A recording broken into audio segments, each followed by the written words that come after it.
All right. And I think we are ready to go here.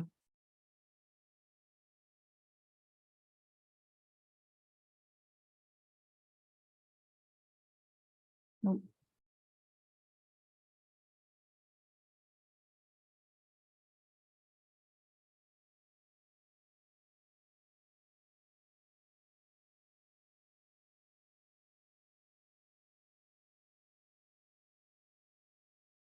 It looks like we lost our host. There he comes.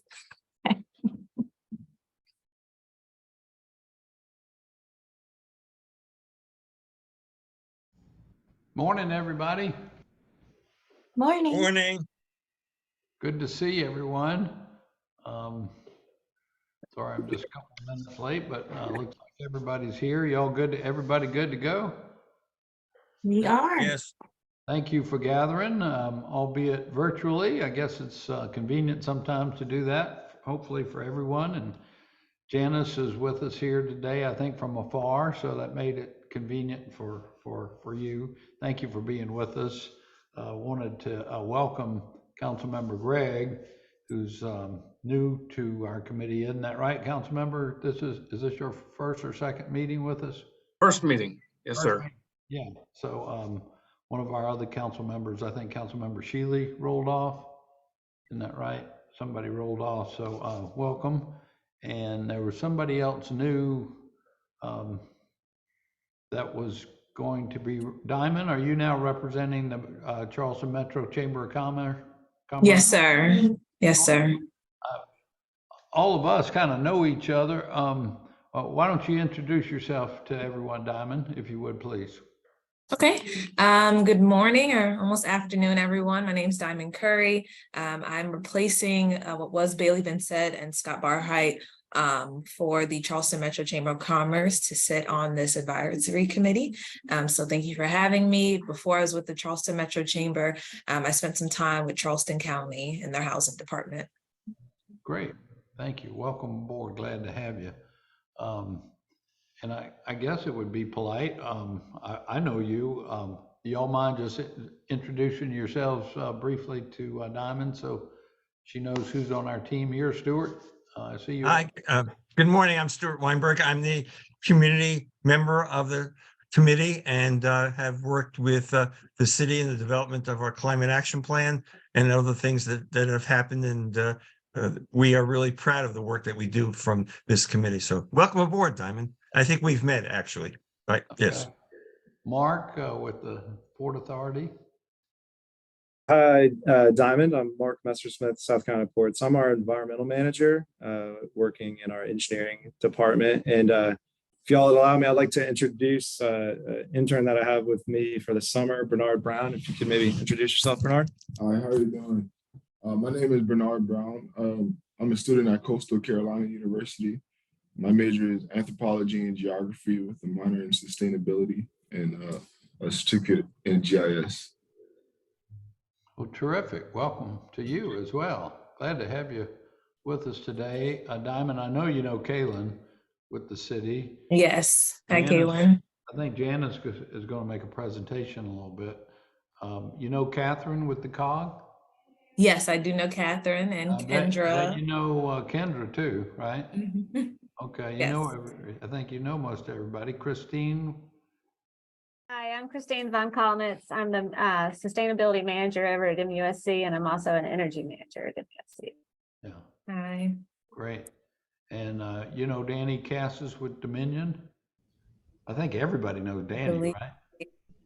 Hey, Diamond, Danny, GM for Business Development and Customer Solutions.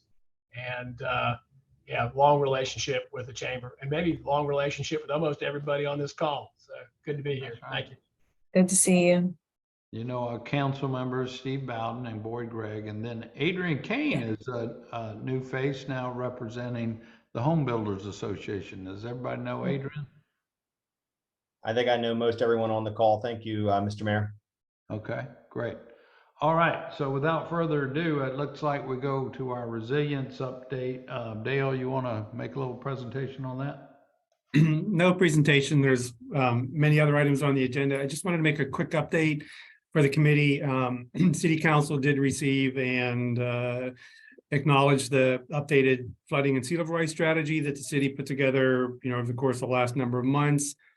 We just had a flood stat meeting and important meeting within the city on how we track flood resilience. And it's important to note that this sea level rise strategy is an improvement on the past one, but we do have a couple of different metrics to look at here. So the 2019 strategy had us following the intermediate NOAA sea level rise curve, which is based upon certain emission scenarios, carbon emission scenarios that had 2 to 3 feet for sea level rise by 2070. The new sea level rise strategy reflects the most recent updated information from NOAA and other federal agencies of 2 to 4 feet for the South Atlantic coastal area, not the Gulf of Mexico, the South. So the Carolinas down to Florida. And we also have adopted within the updated flooding and sea level rise strategy an intermediate sea level rise number of 14 inches by the year 2050, which will start to govern how we look at planning and all those things. And be aware also that that same 14 inches of sea level rise by 2050 is the assumption underpinning the comprehensive integrated water plan that's under development.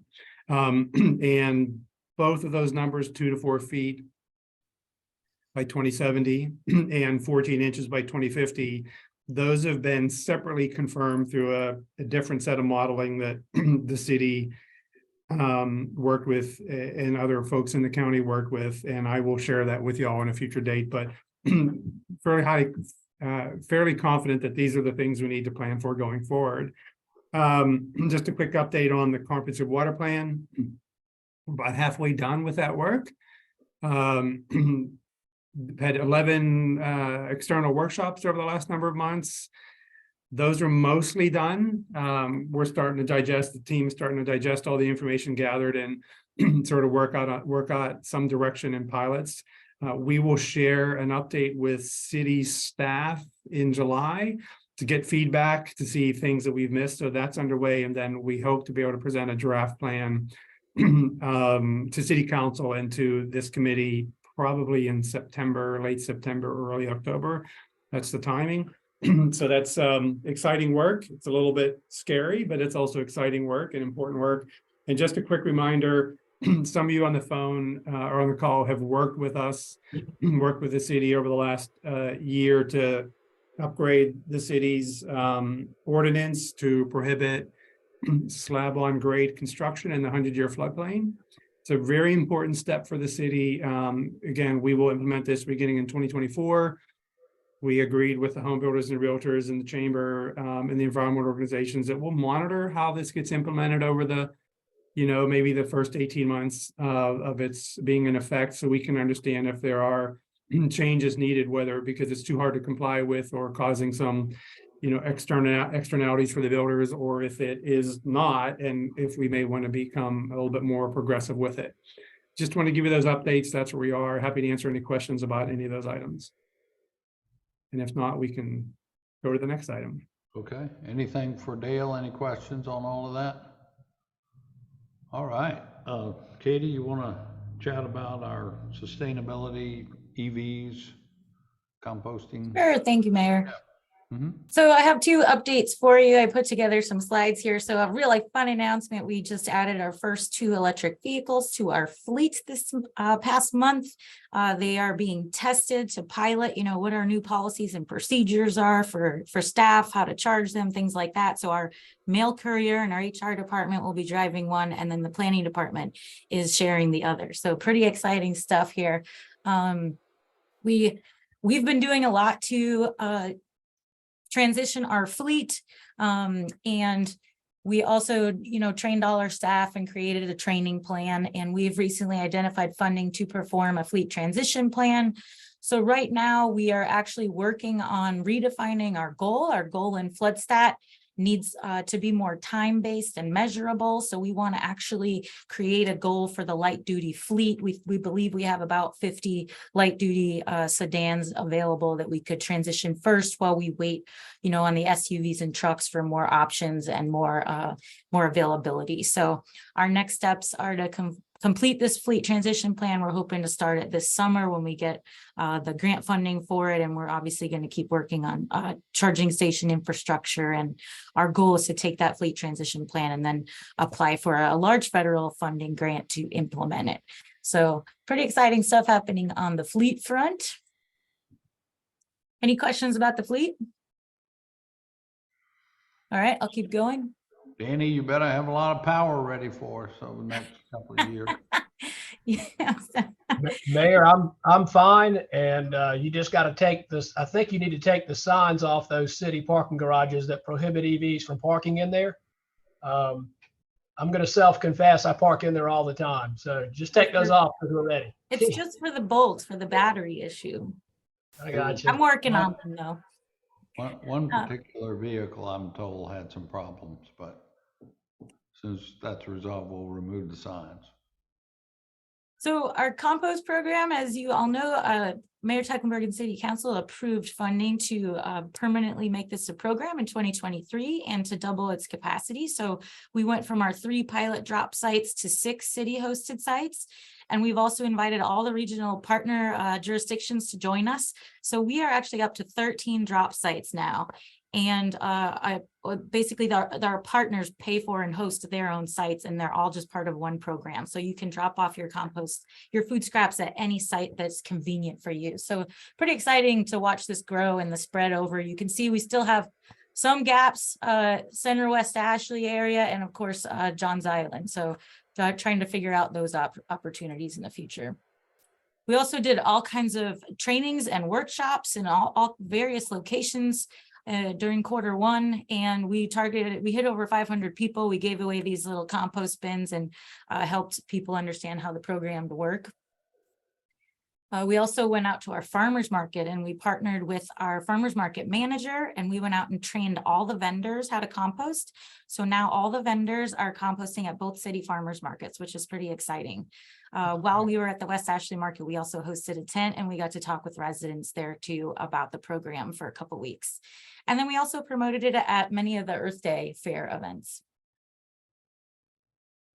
This was a neat one. So a lot of people asked us about free compost. So we partnered with Charleston County and Mobile Compost to organize some tours of the Beast Ferry compost facility. And then people were able to take home some free compost after. We hit about 150 people. And there's some really neat videos on our social media pages showing how they make the compost there and mix our yard waste in with it. And then we've also been installing the permanent signage at our new drop site. So here's the Daniel Island sign. We're actually installing the other 2 tomorrow. So, and some data for you. So we have over 1,700 households participating. You can see the first 3 sites still kind of stand out there as most people participating. And we keep seeing new signups every day. So it's pretty exciting.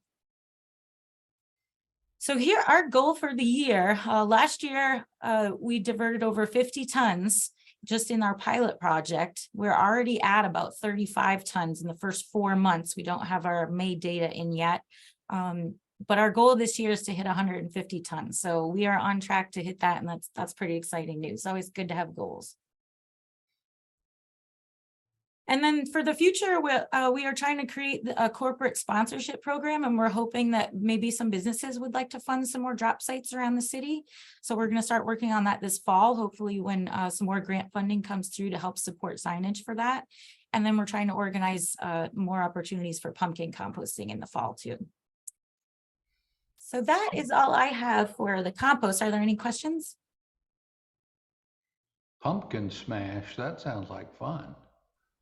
That's the idea, I think. Make composting fun. There you go. Any thoughts, any ideas? Y'all got any sponsors you can think of, or help get other jurisdictions to sponsor a site? Anybody in the region? Let's spread the word on this. It could grow. That's great. Good start. Thank you, Katie. So next, we're going to talk about our extreme heat initiatives. Kaylin and again, Janice, thank you for being with us today. I know this has been of great interest to you and appreciate your work on this. So Kaylin, you want to kick it off? Sure, thank you, Mayor. I'll be introducing Janice today to discuss the city's recent work on extreme heat. As most of y'all may know, the city's 2019 hazard and vulnerability assessment identified extreme heat as one of the city's key vulnerabilities.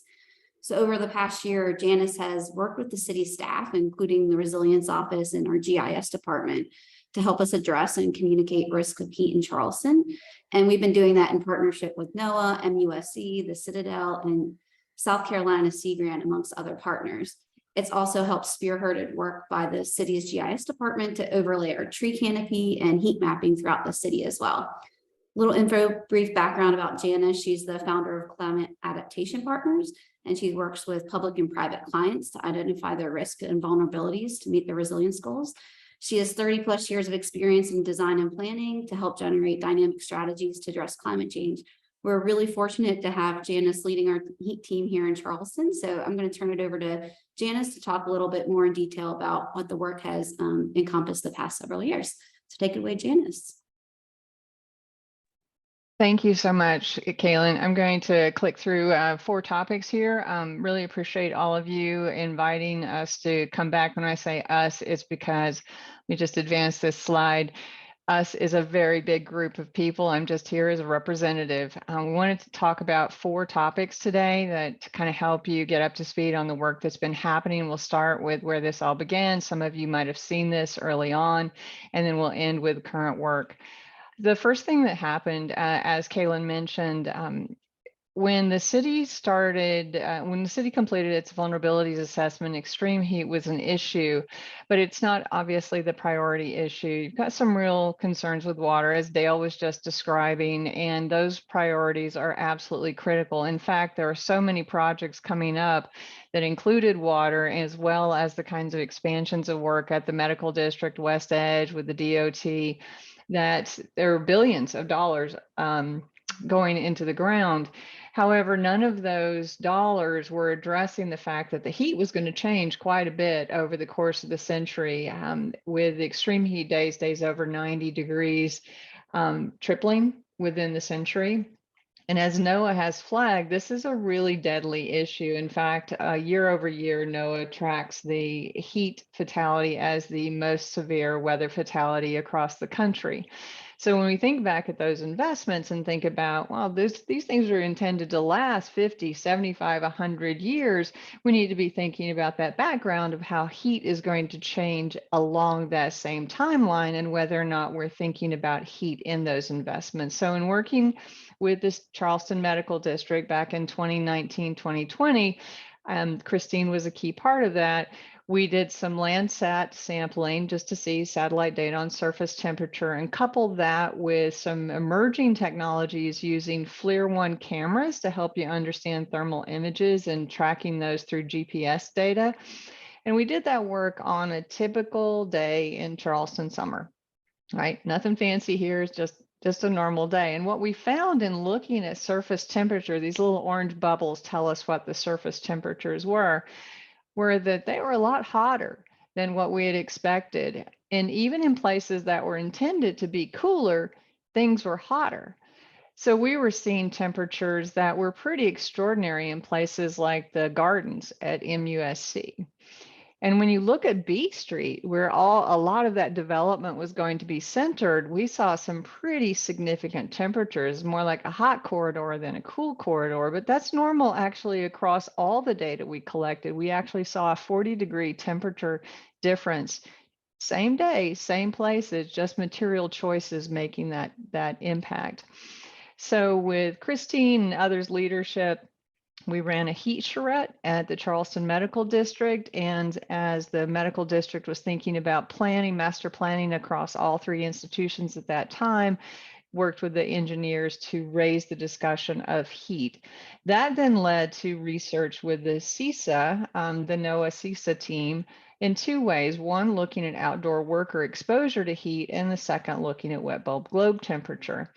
And you'll have these slides so you can get the details about this huge team behind it. We just want to give you some high level outtakes.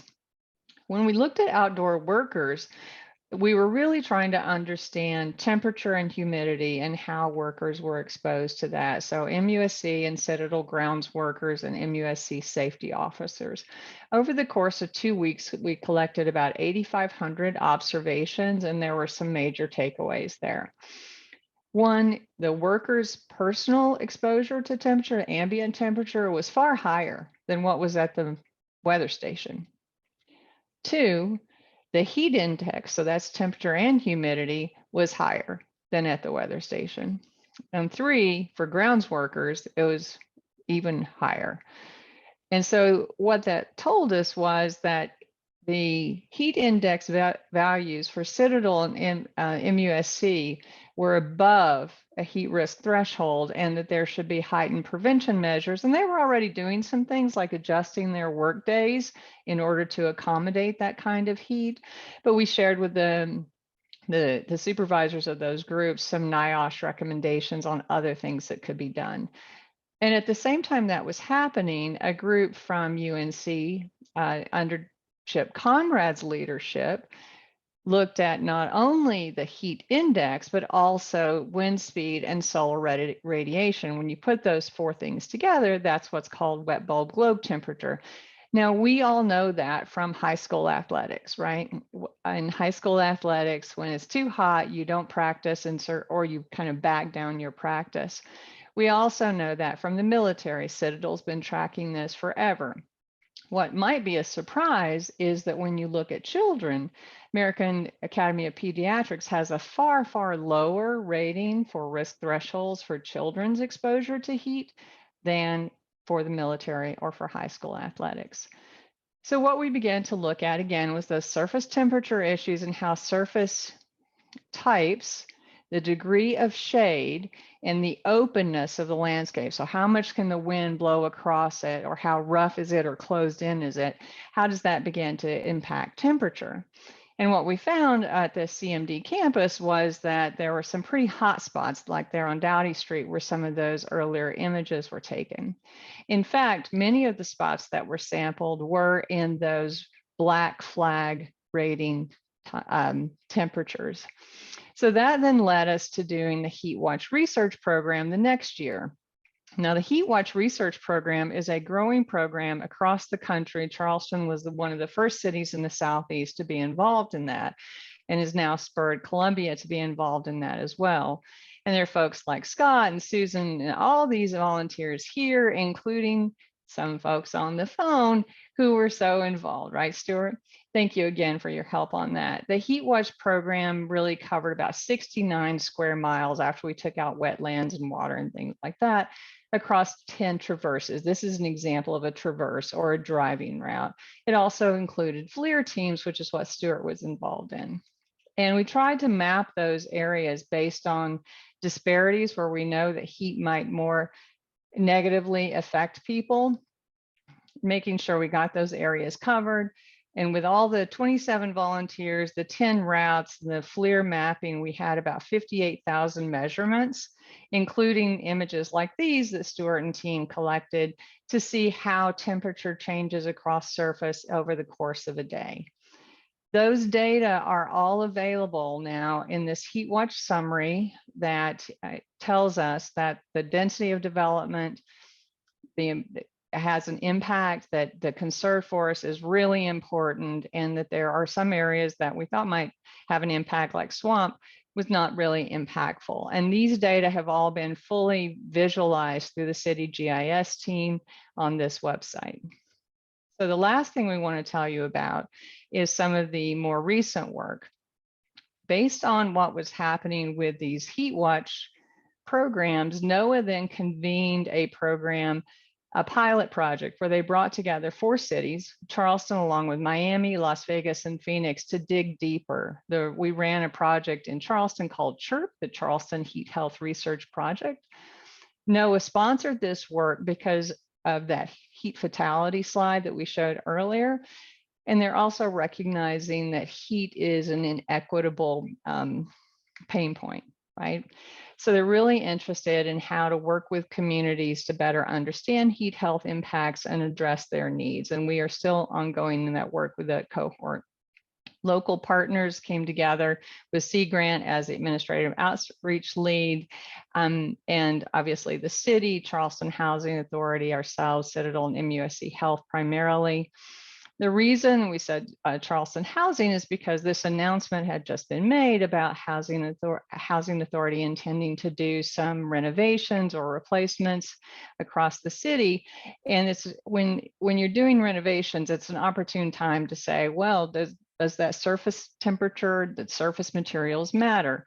So because we've been working in the medical district, we already knew that the area around Gaston Green was pretty hot, but Casey and the team in GIS looked at other areas across the city as well, just to understand where temperatures might be warmer. And in case of Gaston Green, we've got a lower tree canopy, and you can see the medical district right there and how hot that is as well.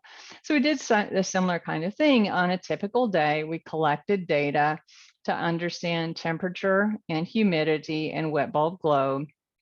We looked at not only the primary Gaston Green, but also the extension. We looked at surface materials like those that we had looked at CMD, just basically across the street, and collected the FLIR images like the ones Stuart collected during Heat Watch.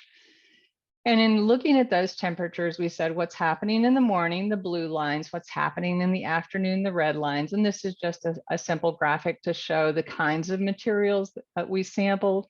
And you can see that between morning and afternoon, there's about a 24-degree difference in exactly the same material. And here are a few examples of how that plays out just in a typical sidewalk and grass and building site. We dug a little bit deeper and did some box and whisker plots to understand how the temperature values begin to cluster across building materials. And what's really interesting, we found things like just choosing a different roof material made a huge difference. So a 19-degree difference between a clay tile roof and an asphalt roof. That's a decision that can be made, pretty straightforward, right? And similarly, even the same material, but in a different color can make a big difference. So what you can see with the asphalt shingle here is a difference between the 124 and 133, same material, just a different color of shingle. So that's another thing that could be handled better. And as we think about other play spaces or other things, you recognize that different material choices not only make a difference in the surface temperature, but also in the radiated heat that those materials introduce. And when we looked at wet bulb globe temperature, like we did at the medical district, we also had a chance to involve some community members in that. We again saw the same kinds of things where you have pretty significant wet bulb globe temperature in certain places that could probably be improved with better shading and then increase opportunities for cooling breezes. So what else has happened here? And we'll just wrap up with this. There have been some incredible efforts made by the city's GIS team to make these data public and to create tools that help people understand the issues. We've had several publications in concert with some leading researchers. The MUSC team is currently working on a statewide heat study in concert with the National Weather Service. The city has also begun to collect existing resources that you have ready to offer to citizens, including this cooling center facilities map. You had a great intern this winter, who collected some resources on existing tools that the city can put in place. And then MUSC health professionals have been offering resources as well. And there are some examples, of additional strategies that could be introduced. The biggest thing is really just getting folks involved at this point, and those proclamations that you worked on really helped. Thank you so much for that. And that kind of gives you an overview of where we are in these 4 steps over the last few years. And if you have any questions, I know we went through that quite quickly, but if you have any questions, we'll be very happy to answer those questions. And of course, you'll have the deck that you can refer to with any of the links that you might want to see more fully. Great. Wow. A lot of information there. Thank you, Janice. Anybody have any comments or questions? That's a lot to take in. Yeah, Mayor, I do. I'm not Stuart. hearing Mayor Tecklenburg. Is anyone else? Yeah, Testing. I'm hearing him. One, You are? Are you? testing. Can you hear me now? Can you hear Stuart?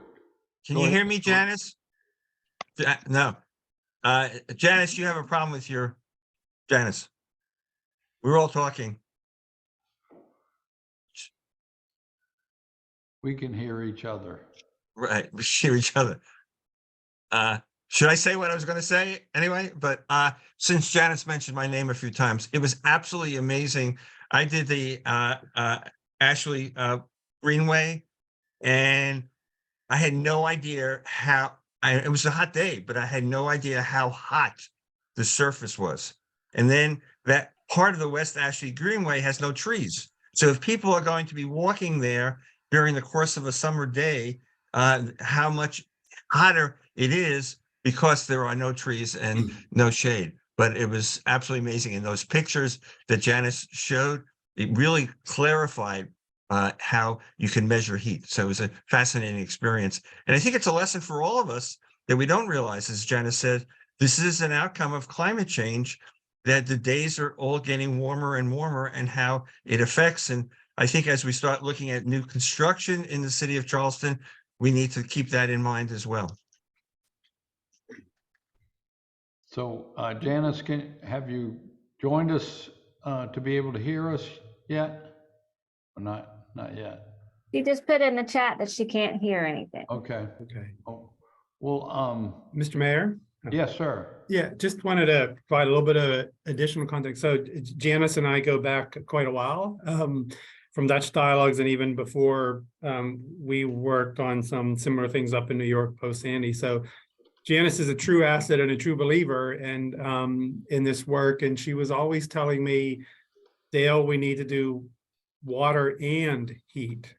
So, and if you think about tree canopy and water for cooling and heat risk mitigation, it's really important. Janice was right. And we've tried to follow her leadership here in the city. And as you know, Janice mentioned, a lot of this data has been collected and is being assembled into the beginning of what we hope we, the Resilience and Sustainability Office, hope to be able to present to City Council sometime in the fall for the beginning of a heat plan.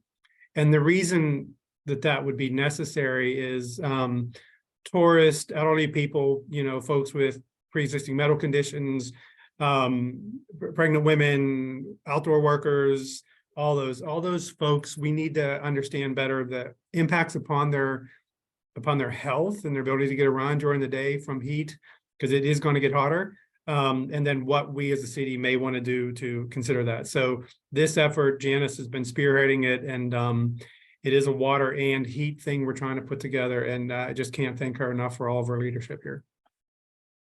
Yeah, thank you, Janice. And I was going to comment that, and I think one of your last slides talked about action steps, or as Dale just mentioned, a development of a heat plan.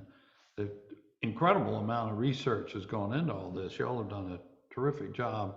But I do think, you know, it can go over the heads of a lot of people and try to distill it down now to what steps should we take, you know, and have in place policy wise or otherwise. And it could be as simple as, you know, using lighter colored shingles, you know, rather than the dark ones, and making sure the BAR knows that's okay, you know.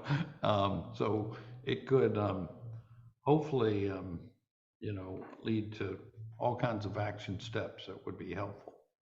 So that is the kind of next step. Is that right? Heat plan.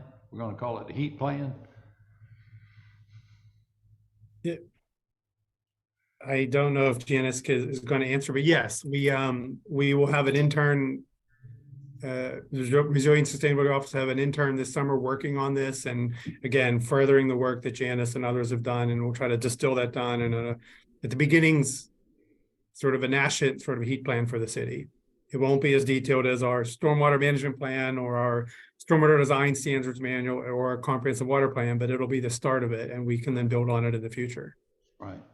Again, Janice mentioned this, it's important. Heat kills more people than any other natural hazard. Wow. Mark, did you want to add something? Ask something? Yeah, Janice, if you can hear now, just a quick question for you. Fascinating data in there. Really appreciate you going over that with us.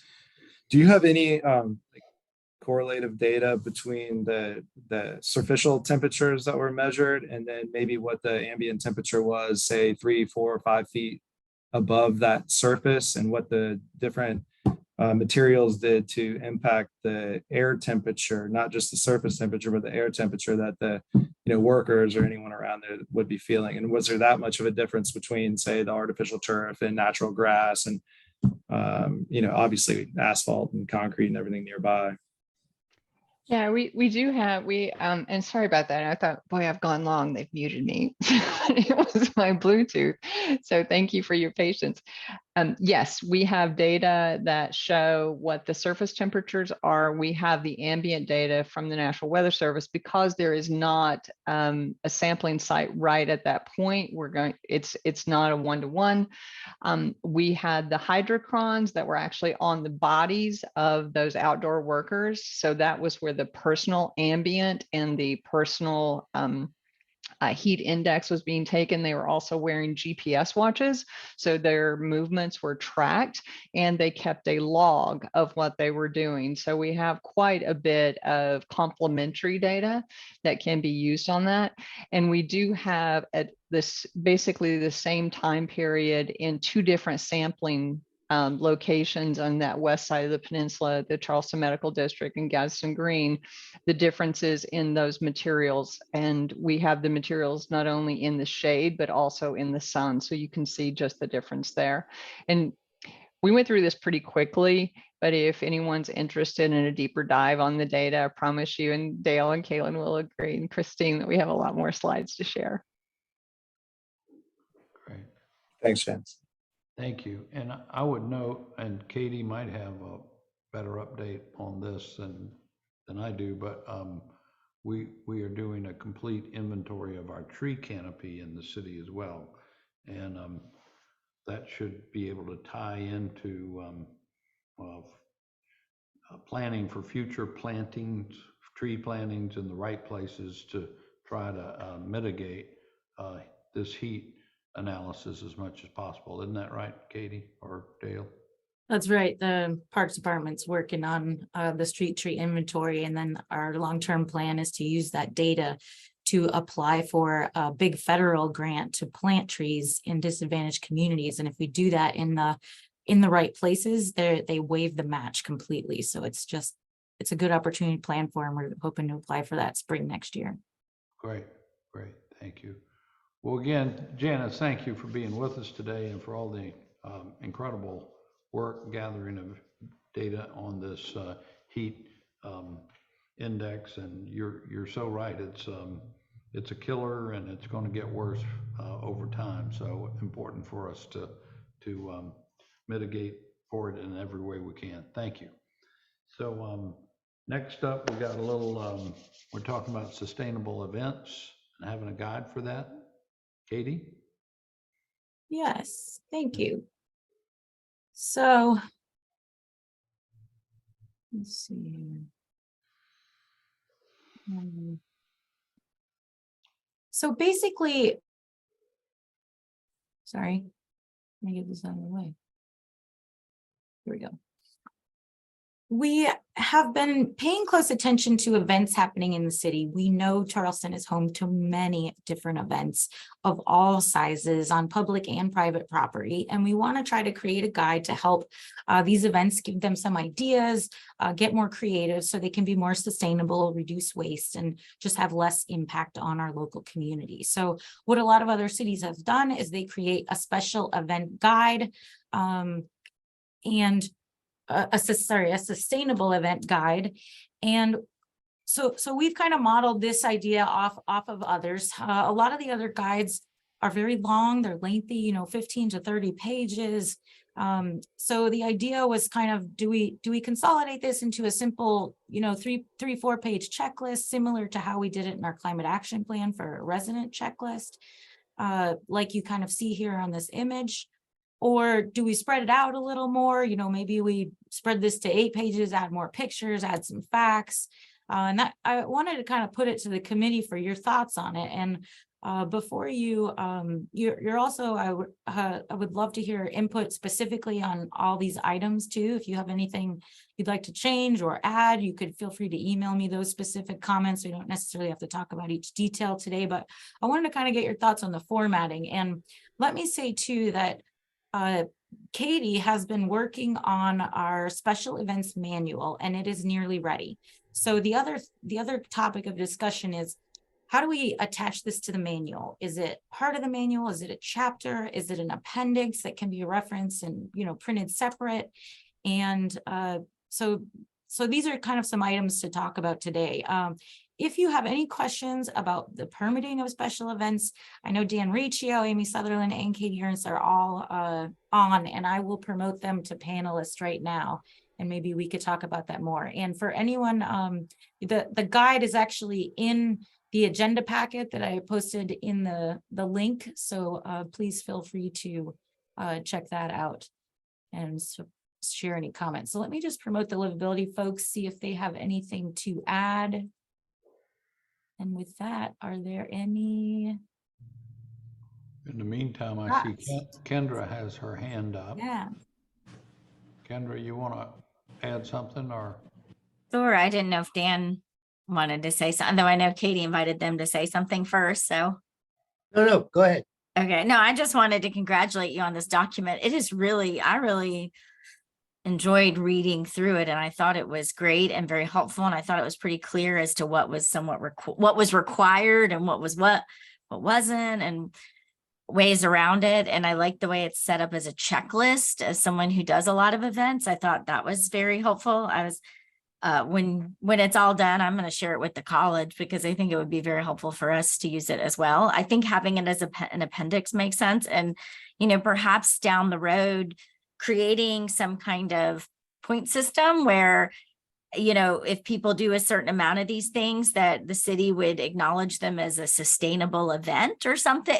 People seem to like that type of acknowledgement. If we were hosting something and the city, if we did a certain percentage of those things and the city would qualify it as a sustainable event, I think there's a lot of organizations in Charleston that would appreciate that designation. And I think this is a really great first step in getting to that point. And I don't have any comments on individual things because I thought they all made perfect sense, and I think that it works very well. Get the Sustainability Committee stamp of approval. That's a great thought, Kendra, because there's so many venues. Or this would just apply to our city venues, but so many people have venues and events here. It's crazy. Dan, Amy, y'all want to chime in? I'm going to let Katie Gianni take the lead. She's our special events manager, for those who don't know, who's been working closely with the other Katie McKee, and I'll leave it all to her to discuss. Great. Thank you, Dan. Thank you, Mayor. Good morning, everyone. My name is Katie Gianni. I'm the Special Events Manager over here in the Department of Livability and Tourism. I'm also the chair of the Special Events Committee. That committee is comprised of about 10 different city departments. We meet twice a month to discuss applications for events that are happening on city-owned property, public right-of-way, and that sort of thing. In the application, we actually have a section for trash and recycling, where they have to initial that they've read and agreed to the single-use plastics ordinance. The committee takes that one step further. We then, when they're in the meeting, we talk about what that actually means and where to find the information. Events also use the approved mobile food vendor list on the website. All of those vendors should be adhering to that single-use plastics ordinance. I concur. Katie, you did a great job with this sustainability event manual. I think it's awesome. I can't wait to integrate it into the final version of the special events manual that we've got working. So I appreciate your time, and please, if you have any questions about special events, feel free to reach out to me. I'm here to answer any questions that you might have. Thank you, Katie. Anybody have any thoughts, suggestions? So do we all like the appendix idea or any other suggestions? Yes, nods. And do we like it all condensed? This isn't overwhelming because we can kind of, we got a cover page and spread this out a little more. I would echo what Kendra said, especially when you're working events. It's good to keep it condensed in that checklist format. So I think this is good as is. Thank you, Diamond. All right, we got a thumbs up for y'all. Y'all keep it going. That sounds good. Sounds good. Thanks, everyone. And if you have specific comments, please email them my way. I'll keep working on this. Thank you, Katie, Gianni. So then last on the agenda, and I think we got some comments back from the chamber just yesterday, is about our electric vehicle infrastructure policy for new construction. This is just a draft at this point, and so we are have our ears open for comments. But Katie, you want to explain further? We've talked about this before. Yeah, we've talked about this before. I won't take us through all the slides. I know there's a couple new members, but basically the goal of this is to save money. It's a lot more affordable to install this infrastructure when you construct a building than it is to go back and retrofit. So saves resources, saves time. So this draft code applies to new construction, major external renovation that have parking modifications. Just a reminder, this code really only addresses level 2 charging. So we're not really talking about level 1 or the DC fast charging. And then the code is split into 3 category requirements. So just a quick of the categories are capable is really just that panel capacity, the transformer, and then installing that conduit. And then EV ready is all those the same as above, plus you're actually adding the wire in the conduit in the termination or junction box. And then EV installed means you're doing everything and then actually adding the charging station.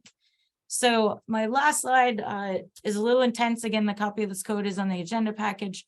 But you can see we've broken it down by the land use categories, and these are the same as our parking code and our zoning code. And there's the 3 categories. And this is where the code is at right now. We've had a lot of great input from folks, and I think this is a good opportunity maybe for Adrian and Doug and Diamond to chime in on any other thoughts they've heard from builders, as we can certainly still adjust this. All right. Anybody want to chime in? Yeah. Diamond? I'd say, yeah, thank you, Mr. Mayor. I want to start by saying thank you to Katie for the response letter we got. We're going to take it back to our regional policy committee next week when we meet again. And I think a lot of things were addressed, but we'll still be considering particularly the regulation versus marketplace idea and those concerns that we expressed in that letter. We think that the marketplace will ideally, because we support a free marketplace, start to add those EV charging stations in. So we'll take that letter back and to our members to see what they say, but thank you for sending it. Great, thank you. And Adrian King, the Home Builders Association, many of you may know me from my time at the chamber. So Katie I want to give her a great sense of appreciation for taking time to sit down with me, relatively new to the job, to walk through this process. And Katie, I've had a chance now to talk to a number of our builders. I think rather than go through, because Katie, I've had time to dive in with our builders to understand where there may be some friction points, particularly with concerns to cost and some things that we're seeing in other markets. What the home builders would like to do is I'll submit a series of the comments we got from our home builders. Most are rather specific tweaks that will provide clarity so that we don't create situations where, and one good example is in the, sorry, multiple screens, is just some additional, under exceptions, number D, we see renovations to existing parking spaces. Just better definition of what a major renovation is so that we don't have a patchwork of application in the marketplace when, what is deemed a major renovation, for instance, some things like that to make sure that we're seeing consistency across the board on that side. Also, use of conduit can create an expense factor that may add additional cost to units that may have an unintended consequence. There may be a less expensive means in which to go about that. So some little tweaks like that. I think the homebuilders feel like we've had a good opportunity to lean in. And so, Katie, I'll send those to you, and maybe you and I can get it offline rather than go through each of those in the committee, unless you want me to. But that's the gist of some of our comments. We're overall pretty satisfied with where we stand here and appreciate the opportunity to collaborate. Great, terrific. No, I think you're right, Adrian. Y'all share that information, get together, and we'll work this along. Doug, did you have any comments? Are you still with us? I don't see Doug now. I'm standing in for Doug. He was had a brief moment there. Okay, gotcha. No problem. Thanks, sir. Anybody else have comments or questions on this? We'll take the time to make sure we listen to everybody and incorporate what's appropriate, and bring it to council maybe in a few months or late in the summer, after our next sustainability committee meeting.